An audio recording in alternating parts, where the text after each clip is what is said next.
اعوذ باللہ من الشیطان الرجیم بسم اللہ الرحمن الرحیم سورۃ ہود بسم اللہ الرحمن الرحیم۔ یہ اب جوڑا ہے، اس جوڑے کا دوسرا فرد سورہ ہود۔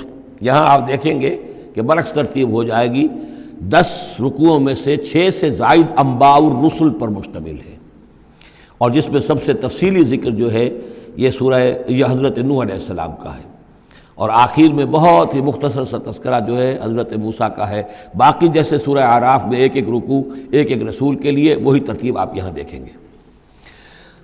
بسم اللہ الرحمن الرحیم۔ الف لام را کتاب احکمت آیاتہ ثم فصلت من لدن حکیم خبیر۔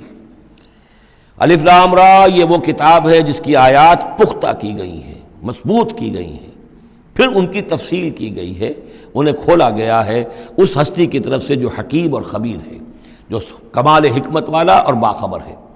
اس کا ایک مفہوم یہ ہو سکتا ہے کہ قرآن مجید میں شروع میں جو صورتیں نازل ہوئی ہیں وہ چھوٹی چھوٹی لیکن بہت پروفاؤنڈ، چند الفاظ کے اندر معلوم ہوتا ہے کہ جیسے سورۃ العصر ہے، والعصر ان الانسان لفی خسر الا الذین آمنوا وعملوا الصالحات وتواصوا بالحق وتواصوا بالصبر۔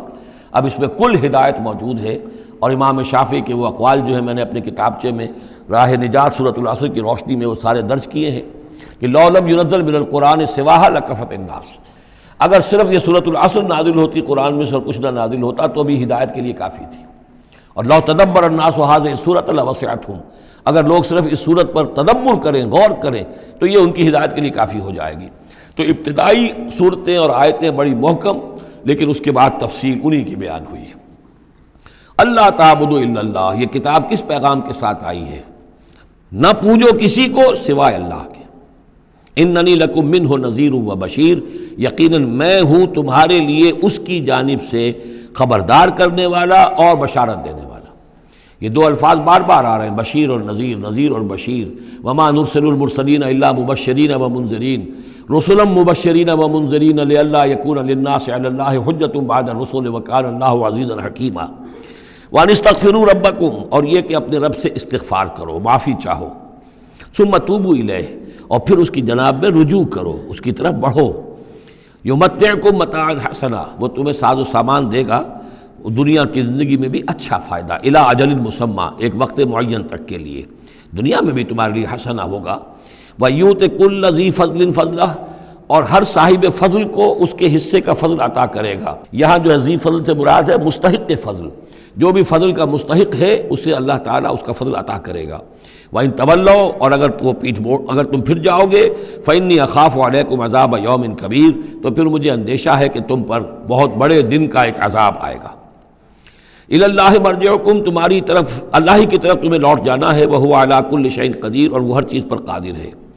الا انہم یصدون صدورہم لیستخفوا منہ، آگاہ ہو جاؤ یہ لوگ اپنے سینوں کو دوہرا کرتے ہیں تاکہ اس سے چھپ سکیں۔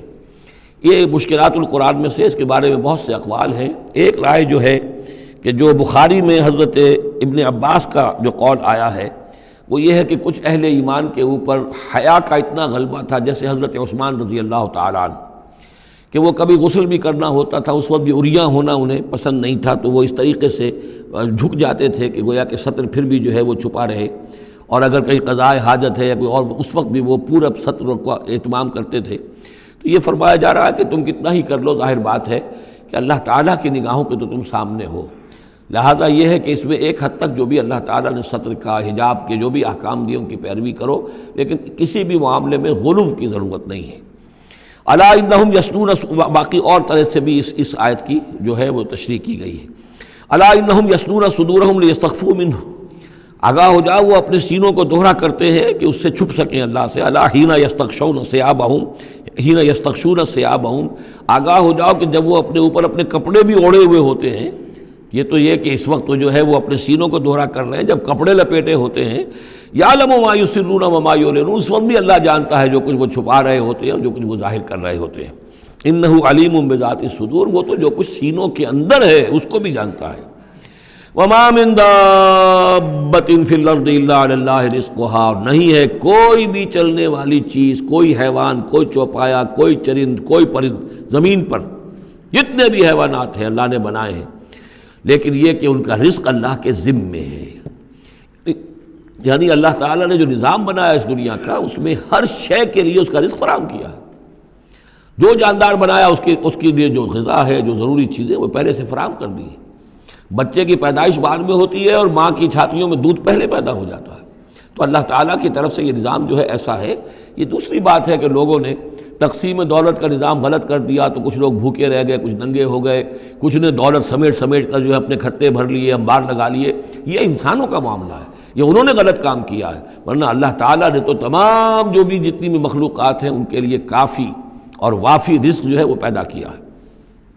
وَمَا مِن دَابَّةٍ فِي الْأَرْضِ إِلَّا عَلَى اللَّهِ رِزْقُهَا وَيَعْلَمُ مُسْتَقَرَّهَا وَمُسْتَوْدَعَهَا، اور وہ جانتا ہے اس کے مستقل قیام کی جگہ کو بھی اور جہاں وہ عارضی طور پر سونپا جاتا ہے. یہ مستقر اور مستودع پر گفتگو ہو چکی ہے تفصیل کے ساتھ. 3 اقوال اس کے بارے میں بیان کر چکا ہوں سورہ انعام کے ضمن میں. کل فی کتاب مبین، اور یہ سب کچھ ایک کھلی روشن کتاب کے اندر موجود ہے، وہی کتاب جو علم الہی کی کتاب ہے. وَهُوَ الَّذِي خَلَقَ السَّمَاوَاتِ وَالْأَرْضَ فِي سِتَّةِ أَيَّامٍ، اور وہی ہے کہ جس نے پیدا کیا آسمانوں اور زمین کو 6 دنوں میں. وَكَانَ عَرْشُهُ عَلَى الْمَاءِ، اور اس کا تخت تھا پانی پر. لِيَبْلُوَكُمْ أَيُّكُمْ أَحْسَنُ عَمَلًا، تاکہ تمہیں آزمائے کہ کون ہے تم میں سے اچھے عمل کرنے والا. یعنی یہ تخلیق جو ہے اور انسانی زندگی کا جو یہ حصہ جو اس دنیا میں گزرتا ہے، اس کا جو اصل مقصد ہے وہ ہے امتحان. قلزم ہستی سے تو ابھرا ہے مانند حباب، اس زیاں خانے میں تیرا امتحان ہے زندگی. باقی یہ کہ کان عرشہ علی الماء، اس کا تخت پانی پر تھا. اس کے معنی کیا ہیں؟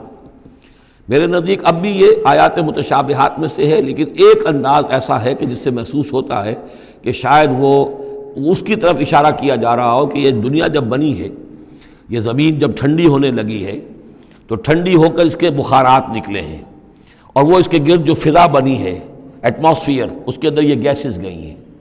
ان گیسز کے اندر جو ہے ہائیڈروجن اور آکسیجن کے ذریعے سے پھر پانی پیدا ہوا ہے، اور طویل عرصے تک بارشیں ہوتی رہیں. طویل عرصے تک، لاکھوں سال یہ کہتے ہیں کہ بارش ہوئی ہے. اور چونکہ جب زمین سکڑی ہے تو کہیں سے وہ اونچی ہو گئی، کہیں سے نیچی ہو گئی. سکڑتی ہے کوئی شے تو اس کے اندر نشیب و فراز پیدا ہو جاتے ہیں. تو بارش جب برسی ہے تو پھر یہ کہ سمندر وجود میں آئے ہیں. ابھی کوئی اور مخلوقات نہیں تھی، صرف یہ کہ اس زمین کے اوپر یا یہ کہ وہ پہاڑ تھے اور یا پانی تھا، بلکہ یہ کہ اکثر و بیشتر پانی ہی پانی تھا. پھر یہ کہ پانی اور جہاں پر مٹی پیدا ہوئی اور دلدلی علاقے بنے، اور دلدلی علاقوں کے اندر پھر وہ کچھ حیات جو ہے اس کی شکلیں پیدا ہوئی، چاہے وہ نباتاتی حیات تھی اور چاہے وہ حیواناتی حیات تھی. تو وہ جو ایک دور ہے جب کہ ابھی مخلوقات، اس زمینی مخلوقات کے اندر ابھی کوئی شے نہیں آئی تھی، کوئی حیوانات نہیں، کوئی سمندر کے کوئی جانور نہیں، کوئی زمین کے اوپر خشکی کے جانور نہیں. تو اس وقت جو ہے گویا کہ اللہ تعالیٰ کا جو تخت حکومت ہے اس زمین کی حد تک وہ پانی کے اوپر تھا. واللہ اعلم. وَلَئِن قُلْتَ، اور اگر آپ کہیں گے اِنَّكُمْ مَبْعُوثُونَ کہ تمہیں اٹھا لیا جائے گا من بعد الموت، موت کے بعد، لَيَقُولَنَّ تو کہیں گے وہ لوگ الذین کفروا جنہوں نے کفر کیا، ان ھذا الا سحر مبین، نہیں یہ تو کھلا جادو ہے. وَإِنْ أَخَّرْنَا عَنْهُمُ الْعَذَابَ إِلَىٰ أُمَّةٍ مَّعْدُودَةٍ، اور اگر ہم مؤخر کیے رکھیں ان سے اپنے عذاب کو ایک خاص مدت تک کے لیے، معین مدت تک کے لیے، لَيَقُولُنَّ مَا يَحْبِسُهُ، تو وہ کہتے ہیں کس چیز نے روک رکھا ہے؟ وہ جہاز کہاں نظر انداز ہو گیا، آتا کیوں نہیں؟ محمد بہت سال ہو گئے تمہیں کہتے ہوئے جہاز آئے گا اور وہ عذاب آئے گا، وہ کہاں ہے؟ ما یحبسو، کس سے نے اس کو روکا ہے؟ الا یوم یاتیہم لیس مصروفا عنہم، آگاہ ہو جاؤ جس دن وہ ان پر آئے گا پھر وہ ان کی طرف سے پھیرا نہیں جا سکے گا. وحاق بہم ما کانوا بہ یستہزئون، اور ان کو گھیرے میں لے لیں گی وہ تمام چیزیں جن کا یہ استہزاء اور تمسخر کیا کرتے تھے. وَلَئِنْ أَذَقْنَا الْإِنسَانَ مِنَّا رَحْمَةً، اور اگر ہم مزہ چکھاتے ہیں انسان کو اپنی طرف سے رحمت کا، کوئی خوشی آئی ہے، کوئی دولت ملی ہے، کوئی اور مسرت کی بات ہوئی ہے، ثم نزعنا منہ، پھر جب ہم اس سے وہ چھین لیتے ہیں، لے لیتے ہیں، سلب کر لیتے ہیں، انہ لیئوس کفور، تو وہ ہو جاتا بالکل مایوس، نہایت ناشکرہ، بھول جاتا ہے کبھی اللہ کی نعمت بھی تھی، کبھی اللہ کی نگاہ کرم بھی مجھ پر تھی. ٹھیک ہے آج مجھ پر سختی آ گئی ہے تو سختی نرمی آتی رہتی ہے، اللہ تعالیٰ کی طرف سے ہے. اگر نرمی بھی تھی تو اللہ کی طرف سے، اور سختی بھی آئی ہے تو اللہ کی طرف سے. اس پر شکر چاہیے تھا، اس پر صبر چاہیے، لیکن نہیں. انسان جو ہے لیئوس کفور، انتہائی مایوس اور نہایت ناشکرہ. ہم پر تو کبھی اللہ کی کوئی نظر کرم ہوئی نہیں.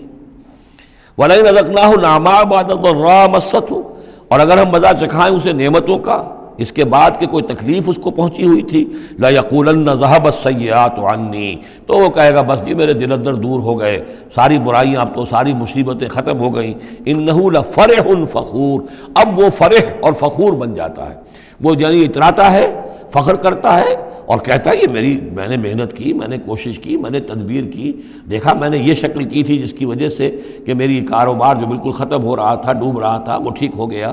یعنی یہ کہ ہر حال میں اللہ سے دور، یہ نہیں جانتا کہ جو بھی معاملہ آیا تھا وہ اللہ کی طرف سے ہے، خیر ہو یا شر ہو وہ اللہ کی طرف سے ہے، اس سے ناواقف۔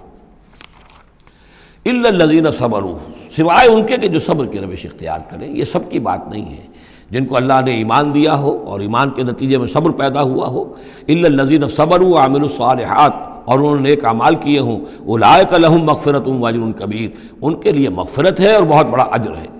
صدق اللہ العظیم۔